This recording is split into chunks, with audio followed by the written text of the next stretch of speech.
So, as we know, the GoPro Hero 13 was released September, and yes, it is a 13. This was GoPro's latest and greatest action camera, and it promised us some new and amazing features that would hopefully beat the competition into the ground. So has it lived up to the expectations? Has it been as mind-blowing as promised?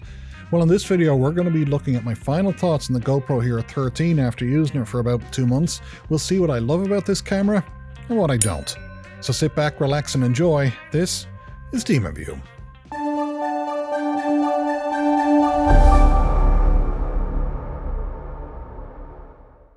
Hi there, welcome back to the channel. I do appreciate you tuning in, and today we're going to be looking at the GoPro Hero 13 and how I feel about this camera after using it pretty much non-stop for the last 2 months. Now, I've been traveling with this camera, so I've actually done quite a lot of shooting with this. Now, for your information, this is not a sponsored review. GoPro did not send me this camera. I went and bought it with my own cash. I don't consider myself to be an influencer by any means, and these thoughts are purely my own views and opinions. In other words, this is an honest review based upon my own real-world experiences using this camera. So let's get into it. The GoPro Hero 13 pretty much follows the regular GoPro pricing. $399 at time of release, $299 if you have a GoPro Plus subscription. Although when I checked the price for today on November 16th, it was $339, which I think is a pretty good sales price. At first glance, the GoPro Hero 13 looks exactly like the GoPro Hero 12, only without the blue speckles. The GoPro Hero 12 looked exactly like the GoPro Hero 11, and this looked exactly like the GoPro Hero 10. And this is one of the issues that GoPro have had. A lot of people have complained that these cameras are basically all the exact same with just some minor firmware tweaks. So let's address this one right now. The GoPro Hero 10 introduced the GP2 processor, 5.3K resolution and 23.25 megapixel photos, and Hypersmooth 4.0. The GoPro Hero 11 had a much taller 8:7 sensor, offered 5.3K resolution, 10-bit color, Hypersmooth 5.0 and a GP log color profile, as well as offering in-camera night effects such as star trails, vehicle lights, and light painting. The GoPro Hero 12 was a bit more controversial. There was only one hardware change between the Hero 11 and Hero 12, and that was that GoPro removed the GPS chip, something that people, including myself, weren't happy with. So essentially it is the exact same camera, only it wasn't. GoPro decided to rewrite the entire camera operating system from the ground up for the Hero 12. Their old OS didn't really take advantage of the GP2 processor, and this firmware rewrite allowed for far more features. These features included 360-degree horizon lock, Max Lens Mod 2.0 support for recording an even wider FOV with 360-degree horizon lock and 4K resolution. It also allowed for renameable presets, it allowed for interval photos to be taken, and we have HDR video finally. Then we got Bluetooth audio support, and if using Bluetooth audio with the media mod, the Bluetooth audio will be recorded on a separate track, while the media mod audio will be recorded on its own track. This means you could have a separate track for vocals and separate track for ambient audio, which is fantastic for mixing in post-production. And now we have the GoPro Hero 13, which many people are saying again is just a Hero 12 or Hero 11 with a firmware update. So is it? Well, let's take a much closer look and maybe learn a thing or two that you didn't know before. Let's take a look. The GoPro Hero 13 is an actual camera redesign that people don't seem to realize. This is simply because GoPro wanted to keep the same form factor, so all the accessories from previous cameras were compatible with the new model. However, here's how the camera differs from the Hero 12. Thermal redesign. The camera now has an additional heat sink here on the front to help dissipate heat more efficiently. Then we have the fact that GoPro have actually upgraded their Wi-Fi to Wi-Fi 6. This allows for even faster camera offloads of footage as well as increasing range and being more battery friendly. GoPro have also upgraded the Bluetooth chip to BLE 5.3, which again increases bandwidth, range, while all being more battery friendly. The Hero 13 also has a quick release system built into the base. Now you can buy all new quick release mounts to help you quickly swap between mounting positions. We can now disable noise reduction straight from the camera menu. There's a new audio filter on the camera menu which helps you enhance the vocals even more. GoPro have also reinstated the GPS back into the camera. You now have renameable presets in the camera itself. Then there's a whole host of new lens support options, including a macro lens mod which can give you a close-up filming option of about 4 inches to 2.76 feet. This also offers peak focus indicators to let you know if your shot is in focus. New ND filters for filming those cinematic looking shots of motion blur, and the camera will even let you know if you're using the right or wrong ND filter for the lighting conditions. A new wide angle lens which replaces the Max Lens 2.0, a new anamorphic lens arriving in 2025, and auto detection when you use these new lenses. Yes, the camera will automatically detect which lens you've attached and adjust the camera settings accordingly. Then there's the new burst slow motion modes up to 900 frames per second. And if you combine that slow motion with GoPro Labs, you can increase that bitrate massively to get even better looking slow motion. They also have a new battery in here with Enduro battery chemistry, which I believe has been upgraded for even more temperature extremes. And its new design makes it even longer lasting combined with the new firmware. You know, I've probably left out features from this list, but the fact is the GoPro Hero 13 is not just a slight update, it's something far superior. With the GoPro Hero 13, GoPro wanted to do something different with this camera. They basically wanted to make a one-stop camera that's not just an action camera, but an actual creator powerhouse. They wanted to give people the most amount of versatility in an action camera yet. So here's one of the things I really love about the GoPro Hero 13. Look, before when I had to make a video, I'd have to use 2 or 3 different cameras to do so. I mean, I could film general action shots with the GoPro, but if I wanted to get a close-up shot of something, I'd then have to switch to a different camera for that close-up shot. That means different camera, different color profile, different file format, different location for those files, and then have to color grade and post to try and match that GoPro footage. Same if I wanted extreme slow motion. I'd have to switch to my phone camera and then again, different color profile, different file format, different file location, and the slow motion was actually shot in a lower frame rate and then software enhanced to make it look like it was a much higher frame rate. Now that's no longer an issue. I can shoot extreme close-ups, extreme slow motions, regular footage, all with the one camera. I don't have to switch between devices, keep track of where the files are, or have to try and match all the different file formats and colors in post. It's all filmed with the one camera now.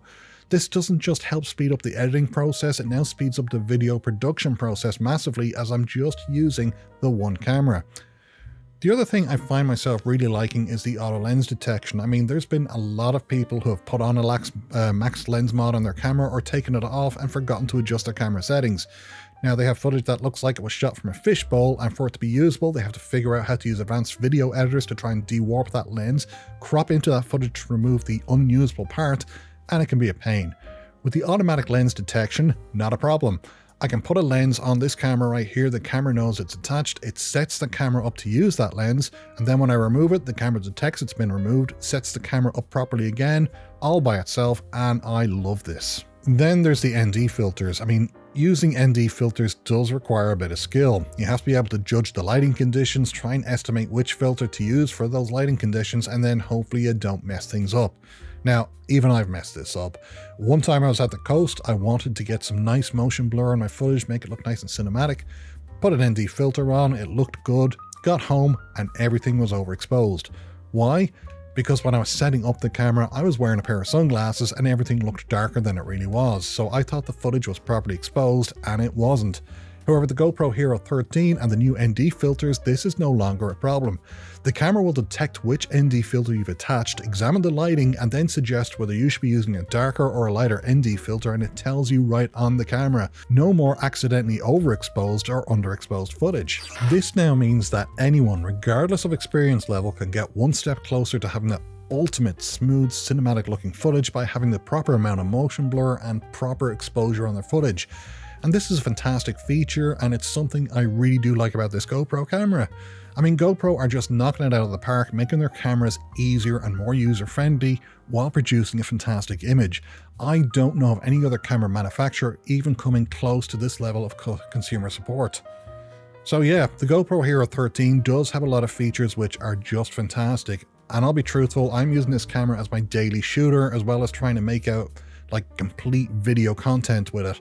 I mean, I may even like film a whole review video with this and just not tell people I filmed it with the 13 to see if they'll notice the difference, or see if they'll even notice that I just used one camera.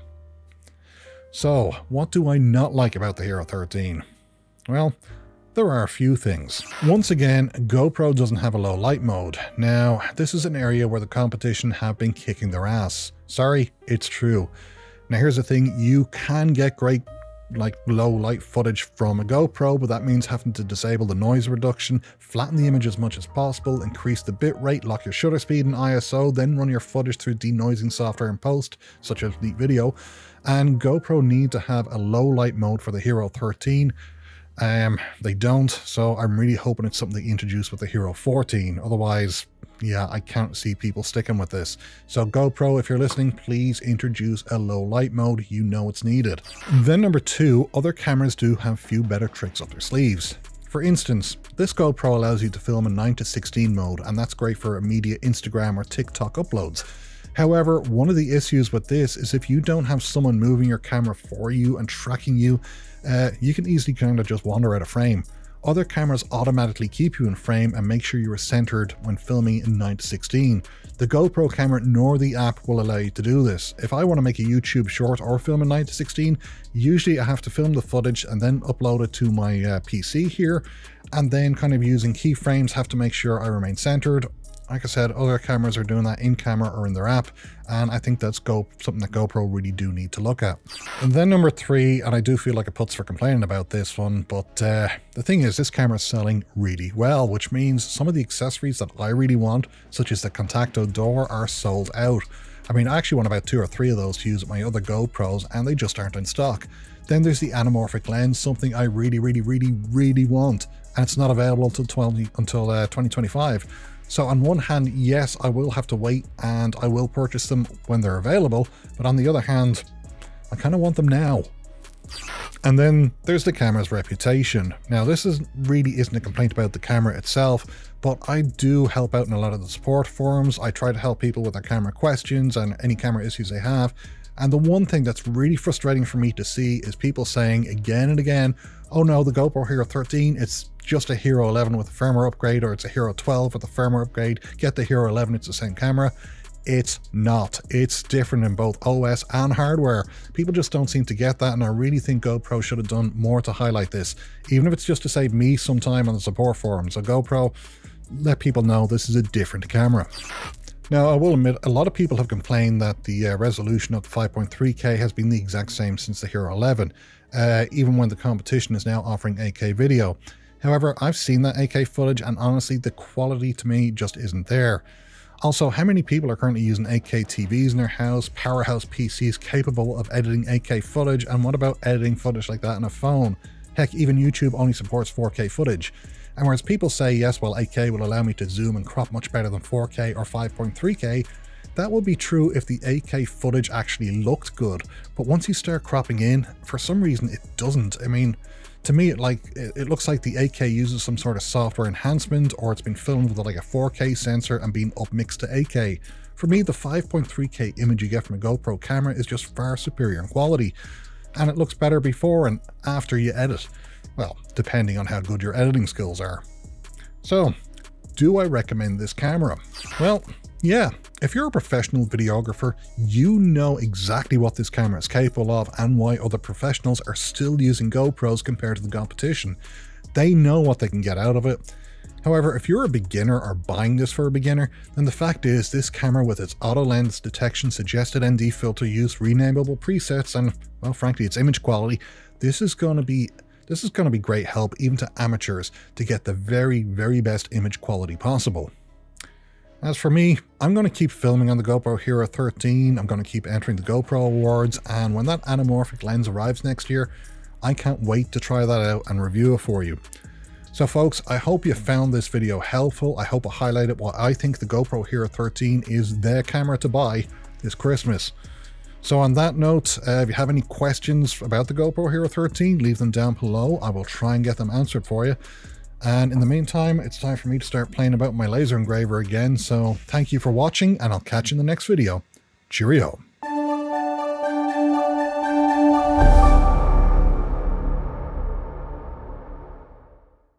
I just had a great experience. I logged on to buymeacoffee.com and found that someone had bought me a coffee.